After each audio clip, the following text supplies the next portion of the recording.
और आप देख रहे हैं सच श्यामला न्यूज चैनल।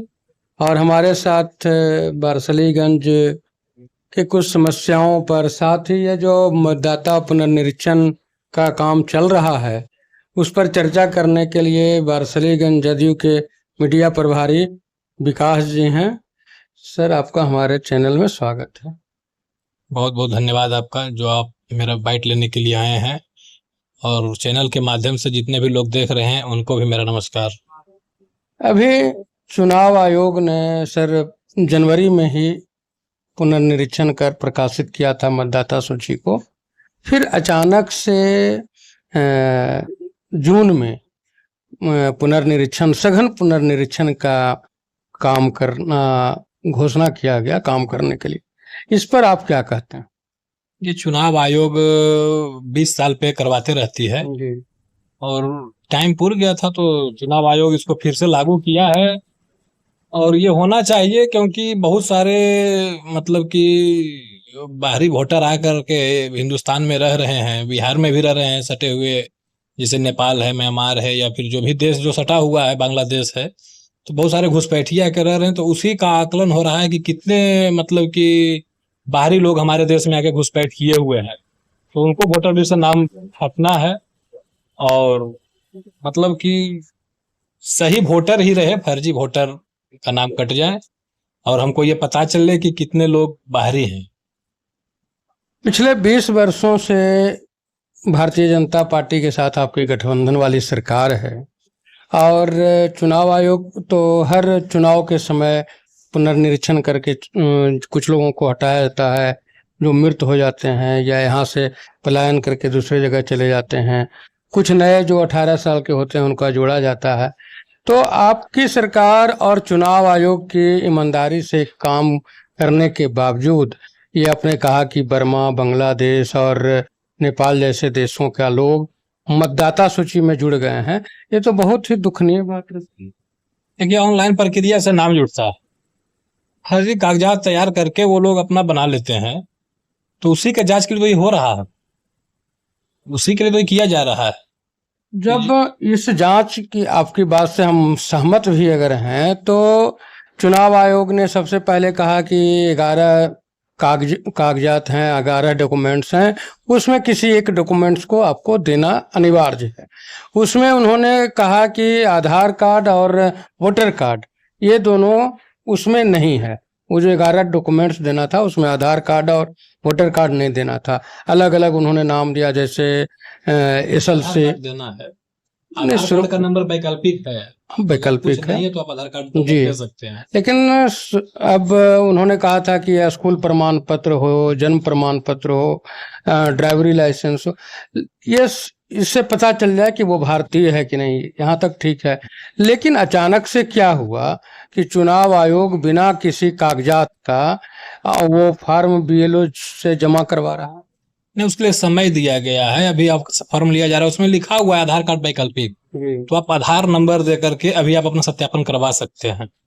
आधार कार्ड से सर सत्यापन कैसे होगा जब किशनगंज, अररिया जैसे जिलों में अगर 1 लाख लोग हैं तो वहाँ 25,000, जहाँ अब अकेले किशनगंज में 1 लाख प्लस मत वोटर ये आधार कार्ड जो है एक्स्ट्रा बना हुआ है, तो जो एक्स्ट्रा लोग का बना हुआ वो तो फिर फर्जी ही है। तो उसी के जांच के तो 11 तरह का डॉक्यूमेंट्स मांगा गया है और उसमें समय दिया गया है। अभी तत्काल चुनाव को देखते हुए समय दे दिया गया है और आपसे फिर पुनः कागज की मांग की जाएगी और आप दस्तावेज तैयार करें, इसके लिए आपको समय दिया गया है। और उसके बाद जो भी होगा, अभी जांच में पता चल ही रहा है कि कितने लोग विदेशी नागरिक हैं हमारे देश के अंदर, तो जब हमारे राज्य के अंदर। तो जब आधार कार्ड और वोटर कार्ड फर्जी बन रहे थे पहले भी, और इस बार भी, क्या गारंटी है सर कि जो कागज इन्होंने दिया है बनाने के लिए, या आप ड्राइवरी लाइसेंस बनवा लो या और जो भी, तो उसमें फर्जीवाड़ा नहीं होगा? थोड़ी बहुत समस्या रहती है, उसके लिए सरकार लगी हुई है।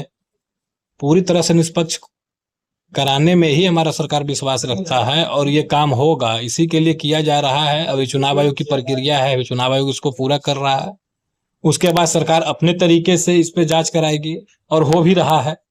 NRC लागू होने की बात हुई है, NRC जब लागू हो जाएगा तो देखिएगा कि पूरा छन के चला आएगा कि कितने लोग हमारे यहाँ विदेशी नागरिक।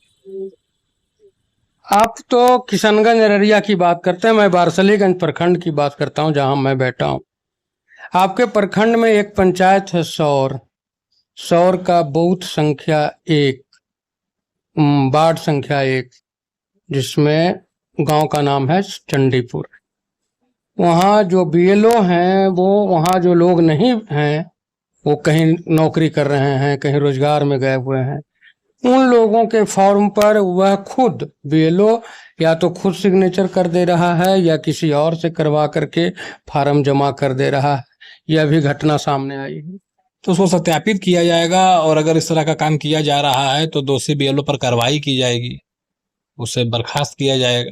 तो फार्म सर ऑनलाइन भी हो गया, ऑनलाइन हो गया है तो उसके लिए कंप्लेनर कंप्लेन करे कि हमारे साथ इस तरह की घटना घटी है। कंप्लेनर तो वो कहा कि भाई हम तो पंजाब में हैं, आप अगर कर दिए तो अच्छी हो। तो तो कैसे ऐसे सर कैसे फर्जीवाड़ा कह रहा कैसे है? रुके? तो अब उसको संज्ञान में लाइएगा तभी तो पता चलेगा, संज्ञान में ही लाए। क्योंकि तो आप संज्ञान में लाए हैं तो उसका जो प्रक्रिया है उस प्रक्रिया में जाइए। हमारे पास कह दिए आप और प्रक्रिया में गए ही नहीं। प्रक्रिया में जाइए, कार्रवाई होगा बीएलओ पर। अभी हम कल गए हुए थे, नारो मुरार एक गांव है बारसलीगंज में। आप यहाँ के मीडिया प्रभारी हैं तो आपसे छिपा नहीं है। आपके विकास का जो काम तेजी से चल रहा है उसका एक नमूना मैंने वहाँ देखा। एक व्यक्ति के यहाँ मैं जा रहा था, हल्की सी बारिश के बाद उनके घर तक जाने में कीचड़ से जद्दोजहद करना पड़ता है, और लोग कहते हैं कि गली नाली हर गांव में पक्का कर दिया गया है। फिर नारो मुरार से भेदभाव, किसी के साथ भेदभाव नहीं किया जा रहा है। बिहार के विश्वकर्मा है नीतीश कुमार।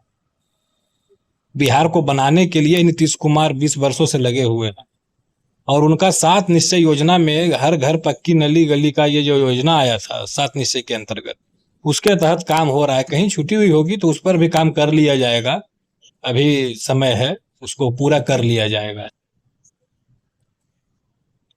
आए दिन आप अखबारों में देख रहे होंगे, पटना में भी आपने देखा कई व्यापारियों की हत्या कर दी गई। सिवान एक जिला है बिहार में, वहाँ एक ही परिवार के कई लोगों को काट दिया गया। तो जैसे जैसे चुनाव आ रहा है, प्रशासन से नीतीश कुमार की पकड़ ढीली हो रही है, इस पर आप क्या कहेंगे? प्रशासन से पकड़ दिलाना, आप ये देखिए कि अगर कोई घटना घटती है तो 24 घंटा के अंदर अपराधी पकड़ा जाता है, और अपराधी का रिलेशन कहाँ से होता है इस चीज पे आप गौर करिए। तो ये हत्या हो नहीं रही, हत्या करवाई जा रही है। रिलेशन की बात करते हैं तो एक जो बड़े व्यापारी की हत्या हुई गांधी मैदान थाना के पास, उनका जड़ जो है वो नालंदा जिला से मिला है। तो नालंदा जिला तो नीतीश जी का गृह जिला है, तो क्या इसमें नीतीश जी का हाथ है? गृह जिला होने से नहीं, उसका देखिए कि वो उसकी विचारधारा क्या है, किस विचारधारा से आता है। क्या नालंदा में जितने लोग हैं वो नीतीश कुमार के समर्थक हैं? सारे जदयू के मेंबर हैं। उसकी विचारधारा क्या रही है, उसकी विचारधारा पे आप जाइए। उसका विचारधारा कहीं ना कहीं उन्हीं दल से मिलता है जो बिहार में 20 साल पहले अराजकता फैलाए हुए थे, और वो फिर चाहते हैं कि बिहार की स्थिति खराब किया जाए। पहले संगठित अपराध होता था, गिरोह बना के लोग क्राइम करते थे। आज अवैध संबंध में हत्या हो जाए, जमीन विवाद में हत्या हो जाए, तो ये व्यक्तिगत अगर लड़ाई में अगर हत्या होती है तो ये काम हो रहा है बिहार में अभी। और ये तो भाई रुकने वाला नहीं है। अगर आप हमारी मंशा हो जाए कि हमें आपको हत्या कर देना है आपकी, तो प्रशासन को थोड़ी खबर है कि आपकी हत्या हम करने वाले हैं। लेकिन जैसे ही पता चल रहा है, उसको 24 घंटे के अंदर अपराधी को गिरफ्तार करके स्पीडी ट्रायल के तहत उसको सजा दिलाने के लिए प्रशासन लगी हुई है, और कोई भी अपराधी बिहार में अपराध करके बच नहीं रहा है। आप देखे होंगे गोपाल खेमका के हत्याकांड में एक दोषी को इनकाउंटर किया गया, एक दोषी सलाखों के पीछे है। कितनी जल्दी कार्रवाई की गई सरकार के द्वारा, और उसका तार कहां से जुड़ा हुआ था। तो इस तरह से बिहार में अपराध हो नहीं रहा है, करवाया जा रहा है, क्योंकि 20 साल वो सत्ता से दूर रहे हैं। इसकी छटपटाहट में वो लगे हुए हैं कि किस तरह से हम सत्ता को हथियार दें, नीतीश कुमार के चेहरे को बदनाम करें। लेकिन नीतीश कुमार 20 साल से बिहार के विकास के लिए लगे हुए हैं, अनवरत लगे हुए रहेंगे, और 25 से 30 फिर से नीतीश, ये नारा के साथ जदयू काम कर रही है। और हम लोग बिहार में कानून व्यवस्था दुरुस्त करने के लिए लगे हुए हैं। बिहार में कानून व्यवस्था पे कहीं कोई दिक्कत नहीं है, प्रशासन लगी हुई है, मुस्तैदी से काम कर रही है। एक भी अपराधी नहीं बचेगा, कोई अपराध अगर बिहार में करेगा तो। आज महिलाएं 24 घंटा रोड में कहीं भी देखिए जा रही है, आ रही है, कोई डर का माहौल नहीं है। आज 35% आरक्षण आपको कहता है डोमिसाइल नीति लागू करो, नीतीश कुमार ने लागू करके दिखाया महिलाओं के लिए। 35% आरक्षण महिलाओं को विशेष तौर पे दिया गया है बिहार में। महिला 20 साल पहले घर से निकलती नहीं थी, चौखट के बाहर कोई उसको देखता नहीं था। आज आप देखिए कि महिला जो है आपको हर एक विभाग में मिलेगी, बढ़ चढ़ के हिस्सेदारी कर रही हो, चाहे स्कूल हो, कॉलेज हो, पढ़ाई लिखाई हो, या नौकरी के क्षेत्र में हो, या बिहार पुलिस लाइन में देख रहे हो कितनी सारी महिलाएं आज जॉब कर रही है। तो ये नीतीश कुमार का देन है। अगर सही मायने में कहा जाए तो नीतीश कुमार बिहार के विश्वकर्मा है, और बिहार के विकास के लिए नीतीश कुमार ही पैदा लिए थे, और जो किए हैं आज तक ऐसा मुख्यमंत्री अपने जीवन में मैंने नहीं देखा। बिहार 1947 से 61 के दौर न हमने देखा, ना आपने देखा, लेकिन जो किताबों में पढ़ाया गया वह औद्योगिक क्रांति और कृषि क्रांति पर काफ़ी जोर रहा था। और उस समय के जो तत्कालीन मुख्यमंत्री थे डॉक्टर श्री कृष्ण सिंह, उनकी तुलना में आज भी कोई विश्वकर्मा नहीं हो सकता, ये मेरा मानना है। इस पर आप क्या कहें? वो अपनी जगह थे, वो भी बिहार के लिए बहुत कुछ किए, उन पे भी कोई कमेंट हम नहीं कर सकते हैं, क्योंकि उन्होंने भी बिहार के विकास के लिए जो करना था उन्होंने किया था।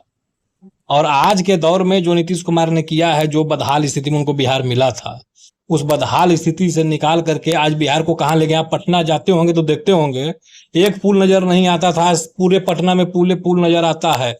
कोई सोचा था कि गंगा किनारे आप मरीन ड्राइव पटना में होगा, और बिदुपुर जो पुल आप देख रहे हैं बना हुआ है, आप भी जाते होंगे तो लगता होगा कि कहाँ हम आ गए हैं। भूल जाते होंगे कि हम पटना में हैं, लगता होगा कि दिल्ली बम्बई में आ गए हैं। तो विकास को देखिए कि नीतीश कुमार ने क्या किया। और उद्योग की बात है तो नीतीश कुमार ने कहा है कि 25 से 30 जो मेरा शासन काल होगा उसमें 1 करोड़ युवाओं को नौकरी देंगे। इसके लिए कल ही कैबिनेट से मंजूरी मिली है और इस पे काम हो रहा है कि कैसे करोड़ रोजगार दिया जाएगा। तो 1 करोड़ युवा को सरकारी नौकरी सिर्फ हम नहीं देंगे, उसके लिए हम रोजगार भी सृजित करेंगे। तो जब रोजगार सृजित करेंगे तो उद्योग लगेगा, तभी तो रोजगार बनेगा, पैदा होगा। तो अगला जो टर्म मेरा आने वाला है 25 से 30, निश्चिंत रहिए, कोई दूसरा नहीं आने वाला है, नीतीश कुमार ही बिहार के मुख्यमंत्री रहेंगे। 30 तक अभी कोई वैकेंसी नहीं है, और 1 करोड़ युवा को रोजगार मिलेगा। एकदम आप देखते रहिएगा, 1 करोड़ युवा। अभी भी हम जो टारगेट दिए थे 20 लाख रोजगार का, उससे ज्यादा हम कर चुके हैं। सरकार पुल बना रही है, सड़कें भी बनाई है काफी दम। लालू यादव ने जो कहा था कि फलाने के गाल जैसा रोड होगा, उससे बेहतरीन सड़क। हाँ, क्या सड़क और पुल बना देने से, बड़े बड़े सरकारी कार्यालयों के बिल्डिंग बना देने से बिहार के युवाओं का पलायन रुक गया? वही तो कह रहे हैं कि अभी जो मैंने रोजगार दिया है, ये जो टर्म था मेरा 20 से 25 जो नीतीश कुमार का शासनकाल था, इसके अंतर्गत नीतीश कुमार ने कहा था कि 10 लाख सरकारी नौकरी और 10 लाख युवाओं को मैं रोजगार दूंगा। 20 लाख की बात किए थे, हम 32 लाख पार कर चुके हैं। तो जब हम पार कर चुके हैं तो वो तो मेरा जो कहा था मैंने किया, और आगे भी 1 करोड़ का योजना, 1 करोड़ सरकारी नौकरी और सरकारी रोजगार और नौकरी देने का बात मैंने किया है, नीतीश कुमार ने किया है, और वो 25 से 30 में आपको मिलेगा। रोजगार और नौकरी में फर्क क्या है? सरकारी नौकरी और रोजगार, रोजगार होता है कि आप स्वरोजगार भी कर सकते हैं। स्वरोजगार का जो उसके लिए सरकार 2-2 लाख रुपया सबको दे रहा है स्वरोजगार योजना के तहत। उद्यमी योजना के तहत लोन ले सकते हैं आप। पढ़ने के लिए स्टूडेंट क्रेडिट कार्ड है। तो और जीविका के माध्यम से महिलाओं को सशक्त किया जा रहा है। जीविका के थ्रू अब देखिए कि स्कूल में जो है ड्रेस जो है आंगनबाड़ी में जीविका की दीदी ही तैयार करेगी, और जीविका की दीदी वो ड्रेस तैयार करेगी तो उनका भी मनोबल बढ़ेगा, कुछ आमदनी उनकी होगी, स्कूल के बच्चे बच्चियों को ड्रेस मिलेगा। सरकार लगी हुई है, हर एक क्षेत्र में सरकार काम कर रही है। सरकार काफी रोजगार और नौकरियां दी है आपके अनुसार, उसके बाद भी बिहार से जितनी भी रेलगाड़ियां, वो गया से हो, पटना से हो, दरभंगा से हो, भागलपुर से हो, कहीं से भी जो ट्रेनें खुल रही हैं दिल्ली जाने के लिए, मुंबई जाने के लिए, बेंगलोर जाने के लिए, सभी गाड़ियों में लोग जानवरों की तरह लद कर जा रहे हैं रोजगार करने के लिए। फिर कैसा रोजगार? लद के जा नहीं रहे हैं, अब आ रहे हैं। ऐसा तो किसी गाड़ी में नहीं, अब देखिएगा आप, अब लोग लद के आएंगे बिहार, अब वो बिहार में ही अपना रोजगार करेंगे। अब बिहार ही उनको बुला रहा है कि आइए और अपने घर में रोजगार करिए। अब हमने अपराधियों को भगा दिया है, जो कल तक आपसे टैक्स वसूली करते थे उनको मैंने भगा दिया है। अब आइए और मेरे क्षेत्र में रोजगार करिए, अपने क्षेत्र में खुशहाल जीवन जिए, रोजगार करिए। एक आखिरी सवाल, बिहार के कई उद्योगपति बिहार में अपना उद्योग नहीं लगा करके बाहर में उद्योग लगाए हुए हैं, जैसे मेलकम, मेरिस्टो, ये सब भी जो दवाई की कंपनियां हैं वो बिहार नहीं चूज करके दूसरे राज्यों में गए। आज एक भी और कई उद्योगपतियों को बिहार बुला करके नीतीश जी ने मीटिंग किया, उसका भी कोई परिणाम अभी तक नहीं दिख रहा है। आगे किस तरह से विश्वास किया जाए? वो परिणाम दिखेगा। सबसे सार्थक पहल पे बात हो रही है और 25 से 30 आपको वही देखने को मिलेगा। 25 से 30 में बिहार में रोजगार पे ही चर्चा होगी। इंफ्रास्ट्रक्चर को हम लोगों ने मजबूत कर लिया है, सड़क से कनेक्टिविटी बना दी गई है। अब जो है सिर्फ रोजगार की बात होगी और रोजगार दिया जाएगा। उसी के लिए तो हम लोगों ने 1 करोड़ का भी सही वादा कर दिया है। 1 करोड़ लोग आएंगे कहाँ से? 1 करोड़ लोगों को हम लोग तो लाएंगे और ला करके उनको ही रोजगार देंगे। आइए और रोजगार करिए अपने क्षेत्र में, यहीं लगाइए। और जिनको दिक्कत होगा पैसे की, उनको सरकार लोन मुहैया कराएगा रोजगार के लिए। आके इन्वेस्ट करेंगे, लोग करेंगे। आज वारसलीगंज में ही देखिए सीमेंट फैक्ट्री लगा, अडानी आके बाहर से इन्वेस्ट किए। कृषि पर आश्रित जहाँ चीनी मिल था उसको सीमेंट फैक्ट्री बना दिया। नहीं, कृषि आधारित फैक्ट्री जो है वो भी लगेगा। अब बताइए कि कृषि आधारित फैक्ट्री हर एक जगह चीनी मिल पूरा बिहार में लग जाए। कहाँ चीनी मिल चालू है बिहार में? अभी रीगा में चीनी मिल चालू है। बस 26 चीनी मिल में एक चीनी मिल चालू होगा। अभी तो कहे कि 25 से 30 में सिर्फ चीनी मिल क्या ऐसा उद्योग ही लगेगा। अभी आपने विकास जी को सुना, जो जदयू के मीडिया प्रभारी हैं वारसलीगंज से। इनका कहना है कि यह जो मतदाता सूची का पुनर्निरीक्षण हो रहा है उसमें एक खास वजह यह है कि यहाँ काफी विदेशी लोग आकर मतदाता बन गए हैं, नागरिक बन गए हैं। इसकी जांच के लिए यह करना जरूरी था। और नीतीश कुमार बिहार के विश्वकर्मा हैं, बाकी तो बात जनता से छिपी नहीं है कि यहाँ क्या हो रहा है। इन्होंने कहा कि निजी रोजगार के लिए सरकार 2-2 लाख रुपया बैंक के माध्यम से दे रही है। कितने लोगों को ईमानदारी पूर्वक बैंक यह पैसे दे रही है, यह लोन मिल रहा है, यह आम लोगों को बताने की जरूरत नहीं है। नीतीश जी इसकी खुद मॉनिटरिंग करके देख लें कि क्या SBI हो, PNB हो, केनरा बैंक हो, क्या मुद्रा लोन जो है ईमानदारी से आम लोगों को, गरीब लोगों को मिल रहा है। इतने पेपर मांगे जाते हैं कि लोग थक हार करके चुप बैठ जाते हैं और बिहार से बाहर रोजगार खोजने के लिए निकल पड़ते हैं, अपने बुजुर्ग माँ बाप को घर पर छोड़कर। हम बिहारियों का भी दोष है कि हमारे यहाँ से रेल पास हो जाती है और हम ताली बजाने लगते हैं कि हमारे यहाँ रेलवे मिला, हमारे यहाँ ट्रेन मिली, और हम यहाँ से लद कर गुजरात, मुंबई, अलग अलग राज्यों में जाते हैं, वहाँ पिटते हैं, फिर बिहार आकर के जातवाद के नाम पर मतदान करते हैं। फिर वही स्थिति अराजकता की बनी रहती है। पिछले 35-40 वर्षों से जात के नाम पर जो सरकारें बन रही है, न जात का भला है, न समाज का, न राज्य का। आप खुद समझें, जागे और सत्ता परिवर्तन के लिए नहीं, व्यवस्था परिवर्तन के लिए वोट करें। सर, आपने जो समय दिया उसके लिए धन्यवाद।